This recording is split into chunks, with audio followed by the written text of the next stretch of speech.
Hello everyone and welcome to more Odyssey lore. Today we will sum up the big Odyssey story that dives deeper into this newly introduced universe. If you'd like to learn more about the base story of all our heroes, we had a look at those last time. In this video, I'm going to assume you already know what every main character is about.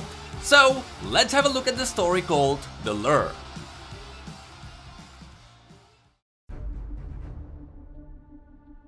The beginning of the story takes place in Ordinal Kayn's captain cabin, on board of one of the Demaxian Imperial ships, long before any other Odyssey story took place. Yes, the Demaxian Empire is a wordplay on Demacia and Noxus. Those two nations are merged in this universe, and their emperor is Jarvan.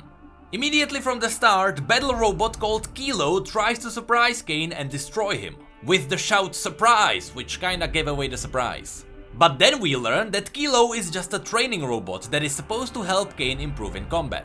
Kayn used a hollow clone to lure Kilo into attacking the fake version of him. And then he reveals that he knew Kilo was coming because he hit a tracking device on him. This is when Kilo starts to have a little bit of an existential crisis. Kayn is too skilled and Kilo really has nothing to teach him. And if a robot doesn't have a use, surely they will disassemble him and use him for spare parts. But Kayn calms him down and tells Kilo that he needs him to keep him on his toes. Kayn then explains that he got a message from Nakuri, one of his old friends and comrades in arms. Apparently Nakuri found something very important on an edge world, out past the Reen cluster, and it requires the attention of an Ordinal. So Kayn told Kilo to inform Captain Vasur that they need to reset their course, but not before Kayn removes the tracking device hidden on Kilo, just so Kilo can try to surprise him later. Side note, if the name Nakuri rings a bell, that's because he was a character in Kayn's normal lore. He and Kayn raced for the Scythe of Raz to see who gets it first. In the second chapter, Kayn used a space hologram to inspect the world they were heading to. He was wondering why Nakuri called him to an edge world called Ionen, a supposedly empty planet. Of course, Ionen is a wordplay on Ionia in case that wasn't obvious. Kayn then used the holodeck to call their emperor, Jarvan IV.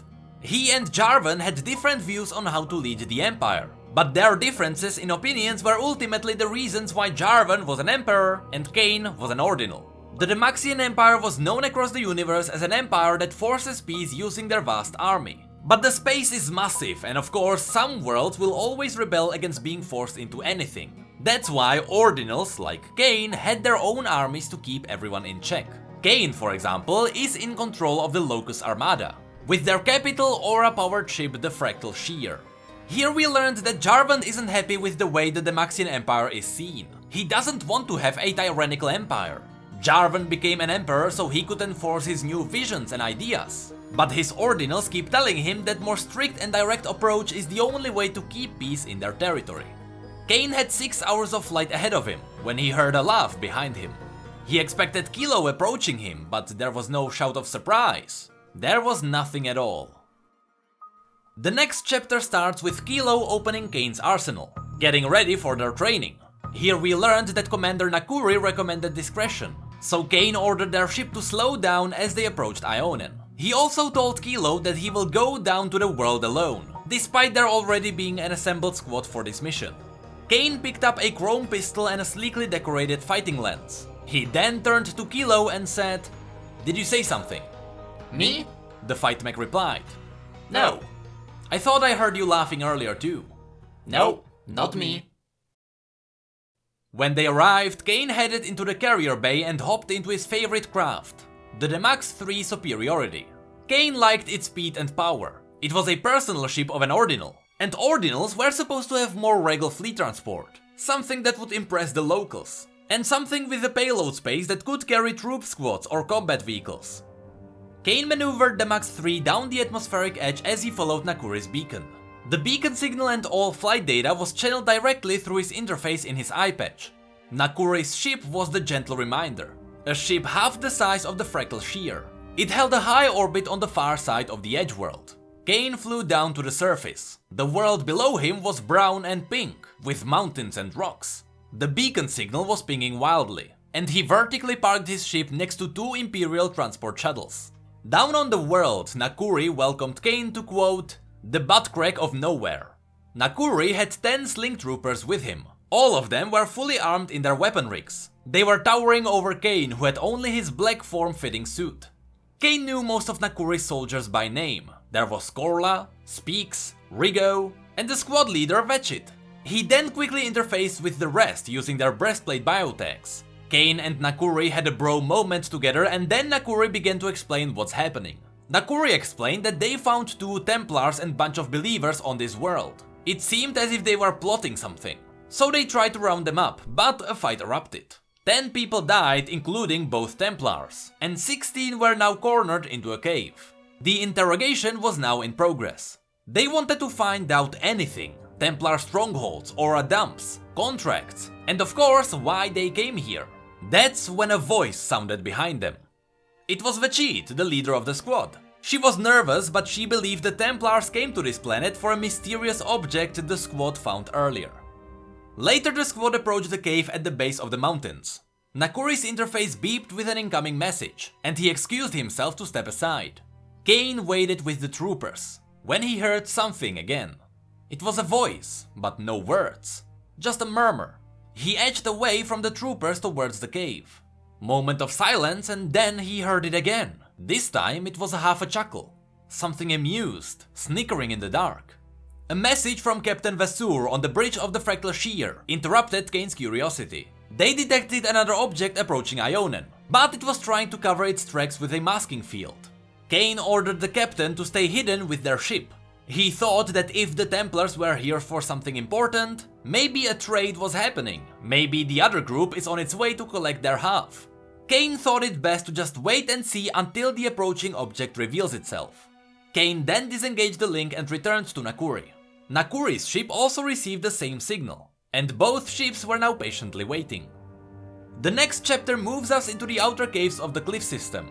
Nakuri's troops had the prisoners in force shackles, while a second squad under the command of Officer Solipas was guarding them. The prisoners were creatures of different species. Some of them were already beaten in hopes of getting some answers, and all of them were stripped of their aura augments, a process that left some ugly wounds.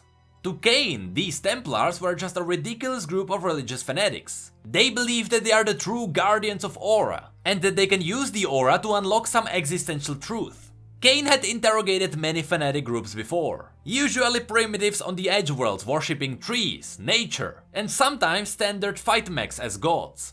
But the Templars were different. They were well organized and they had a network of support across the galaxy. Kayn walked into the cave and all prisoners immediately cowered. They saw an ordinal and they knew this would be the end of them. Kayn noticed 6 different species and decided to get some answers from a large Korobak, a big and tough prisoner, likely their leader. In his interrogation, Kayn was able to ridicule the prisoner and make him nervous, but he got no names or answers from him. That's when Kayn drew out his phantom pistol, but even as he aimed directly at the prisoner's forehead, he got no answers from him. So Kayn aimed at the small girl beside the Korobak, and that's when the prisoner really started to give in. Unlike all the other prisoners, the girl stared directly at Kayn and his pistol, and the Korobak only grew more nervous. Kayn looked over to the small girl and saw her big eyes, yet those eyes had no fear in them. He had never seen anyone quite so calm. It was unnerving.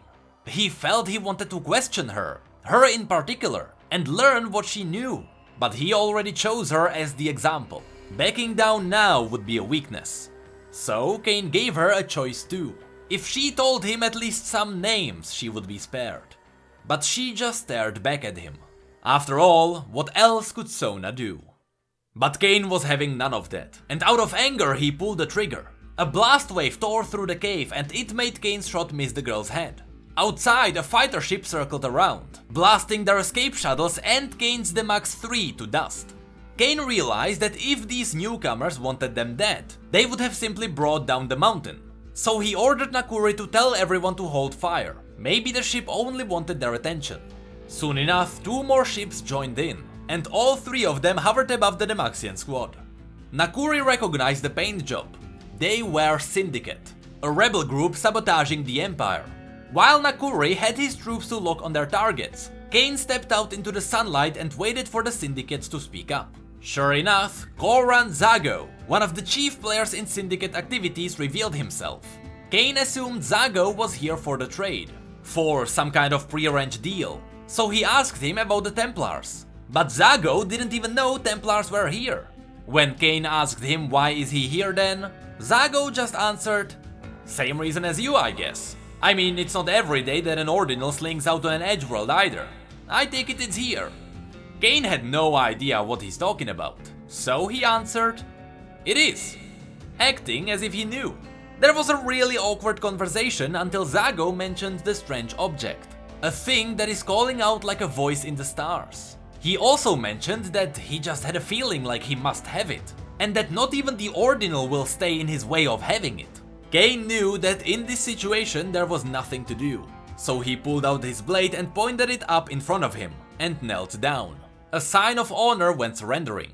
Kayn waited for Zago to speak again. He waited for his first syllable. The moment Zago began his speech, Kayn flung the sword up, using his trained biology enhanced by science, and it pierced the ship's skin, through the management systems in the belly, through the floor of the cockpit, through the base of the pilot's flight seat, and through Korra and Zago.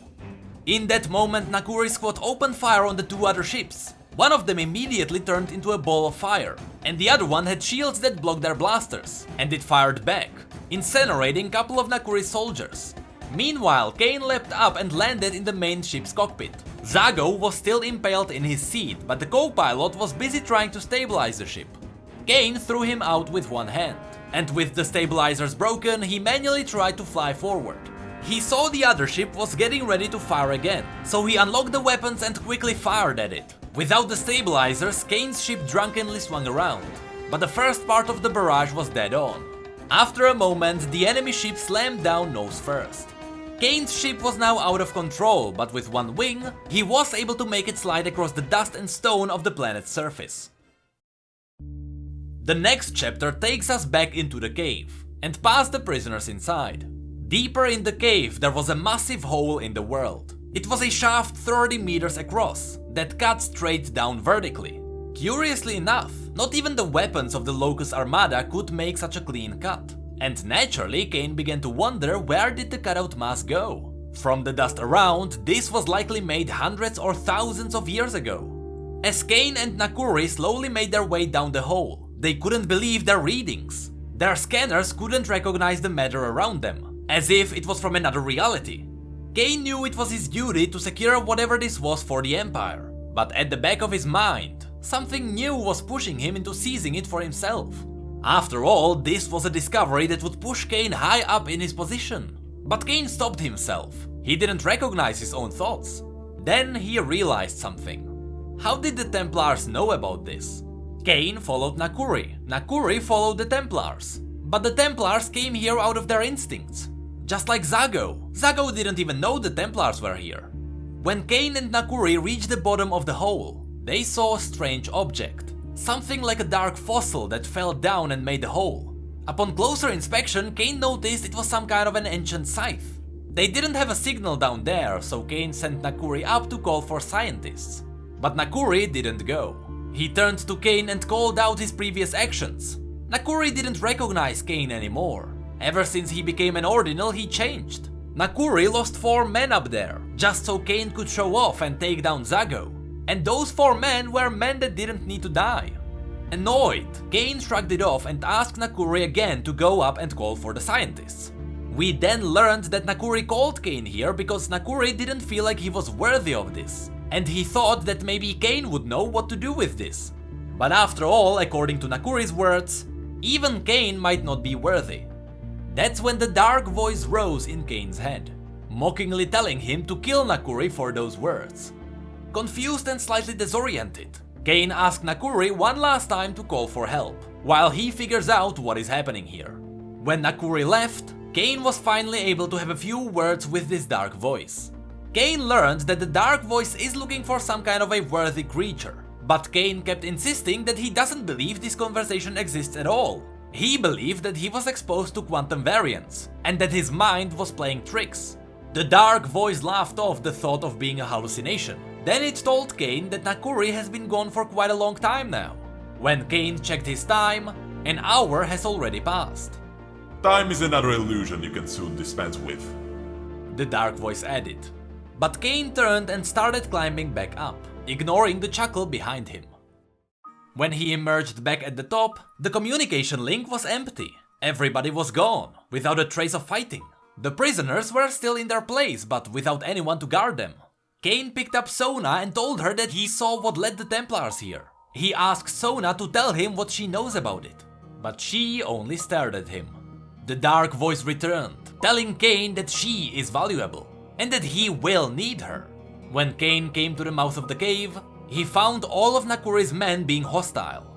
The first one, Rigo, a veteran soldier, almost took Kayn's head off with a blade, only to end up with a phantom blast in his chest.